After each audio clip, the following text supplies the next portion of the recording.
Nifty bank Nifty में एक gap up situation के बाद दोनों ने ऊपर की तरफ का मूवमेंट दिया है, बट एक लैगिंग मोमेंटम के साथ में। अब आगे का मूव क्या लैगिंग मोमेंटम के साथ में एक्सपेक्ट कर सकते हैं कि एक छोटा सा रिवर्सल एक्सपेक्ट कर सकते हैं, डिस्कस करेंगे डिटेल में। गुड इवनिंग, मेरा नाम है सुहेल, चलते हैं एनालिसिस पे। निफ्टी का क्लोजिंग मिला है 18,349 पे।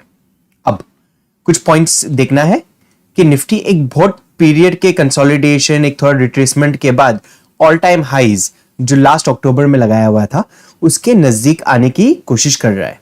So all time high Nifty का है 18,604 के आसपास में एंड 18,349 के पास आ चुका है। सो निफ्टी की एक कोशिश जरूर कर सकता है ऑल टाइम हाई से आके रिजेक्शन लेने के लिए या क्रॉस करने के लिए। तो अभी कल के लिए क्या प्लान होना चाहिए हमारा, 15 मिनट के चार्ट्स पे देखते हैं एंड अंडरस्टैंड करेंगे कि क्या हिसाब से ट्रेड किया जा सकता है। अब निफ्टी का आप मोमेंटम देखेंगे, जैसा मैंने पहले डिस्कस किया था कि एक लैगिंग मोमेंटम है। सो ये स्लो एंड स्टेडी मोमेंटम है। यहां पे ऑप्शन बायर्स को पैसा बनाना बहुत डिफिकल्ट हो जाता है।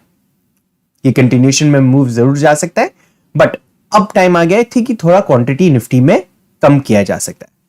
इसका प्राइमरी एक और रीजन हो जाता है कि कोई भी कंसोलिडेशन पीरियड नहीं हुआ है निफ्टी में, जैसे बैंक निफ्टी में हुआ था।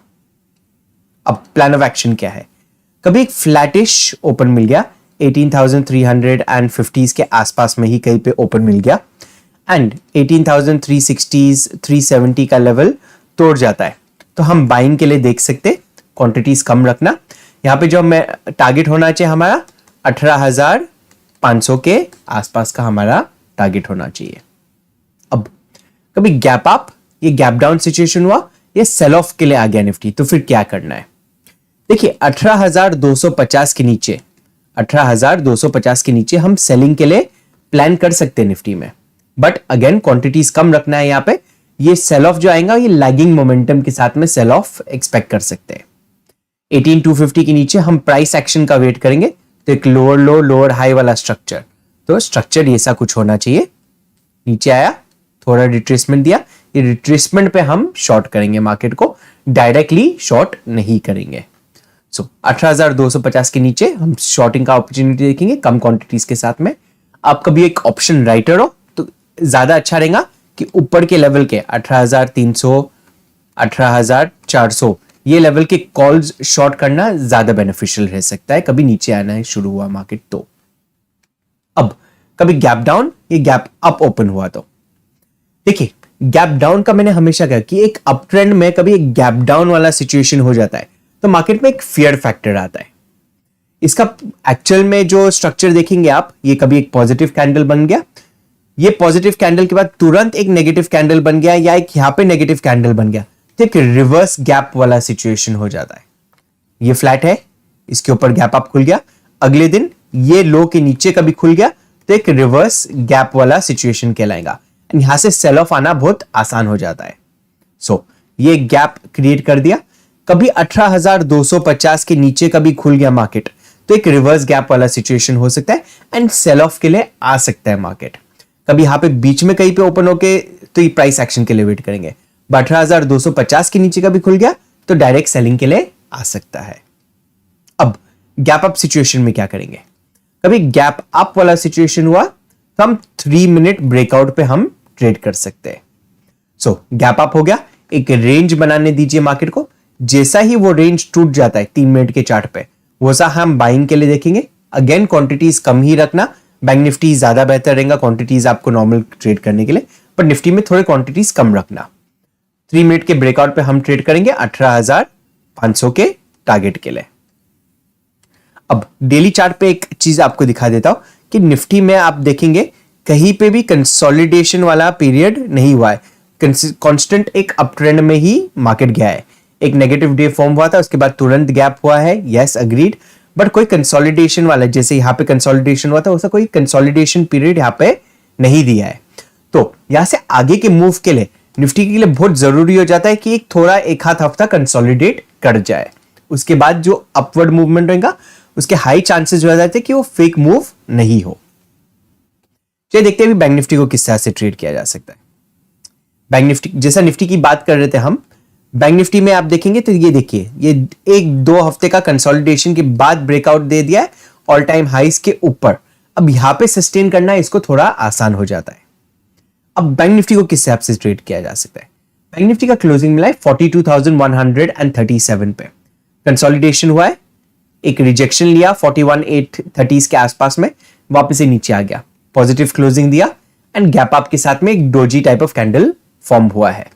अब इंपॉर्टेंट ये फैक्टर हो जाता है कि ऑल टाइम हाइज वाला जो लेवल है 41,830 के आसपास में, प्रीवियस ऑल टाइम हाई, यहां पे एक सपोर्ट बन जाएगा अभी बैंक निफ्टी के लिए। तो जब तक ये लेवल्स के ऊपर है 41,830 के लिए, जब तक मैं सेलिंग के लिए नहीं प्लान करूंगा। अब कल का इंट्राडे का कैसा प्लान होना चाहिए?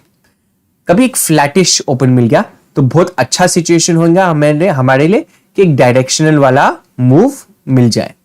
बैंक निफ्टी में देखेंगे आप, बहुत ज्यादा बड़ा गैप नहीं हुआ है बैंक निफ्टी में इन कंपैरिजन टू निफ्टी, इससे थोड़ा ज्यादा एक्सपेक्ट कर सकते थे। एंड गैप अप के बाद ये दोनों तरफ का मोमेंटम करके फ्लैटिश क्लोज दिया हुआ है। अब फ्लैट खुल गया 42,200 के आसपास में ही कहीं पे, प्लस माइनस 50 पॉइंट्स। 42,200 का लेवल तोड़ जाता है, मैं बैंक निफ्टी को बाय करूंगा।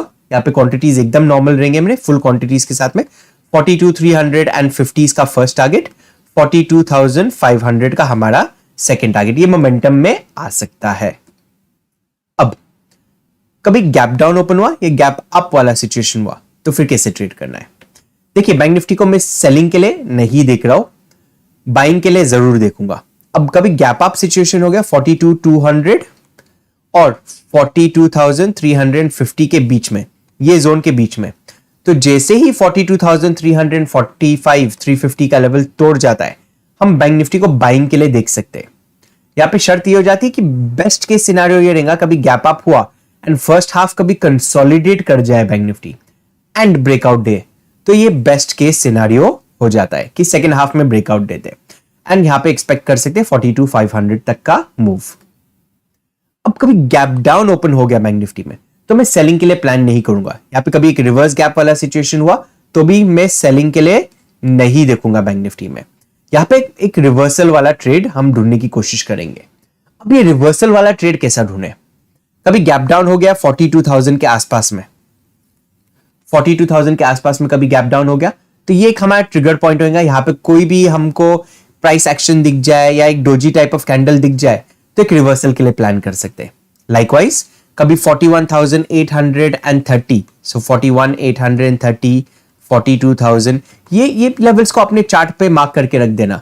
यहां पे कहीं पे भी एक प्राइस एक्शन बन जाए, डबल बॉटम का एक स्ट्रक्चर बन जाए, यहाँ पे एक बेयर ट्रैप बन जाए, तो उसको ध्यान से देखना है एंड ये लेवल्स पे हमें ट्रेड करके बाइंग की ओर पे हम एक मूव देख सकते हैं, जो एक एक्सटेंडेड बाइंग होगा, तो एक अच्छा फास्ट मूवमेंट हमें मिल सकता है वो केस में।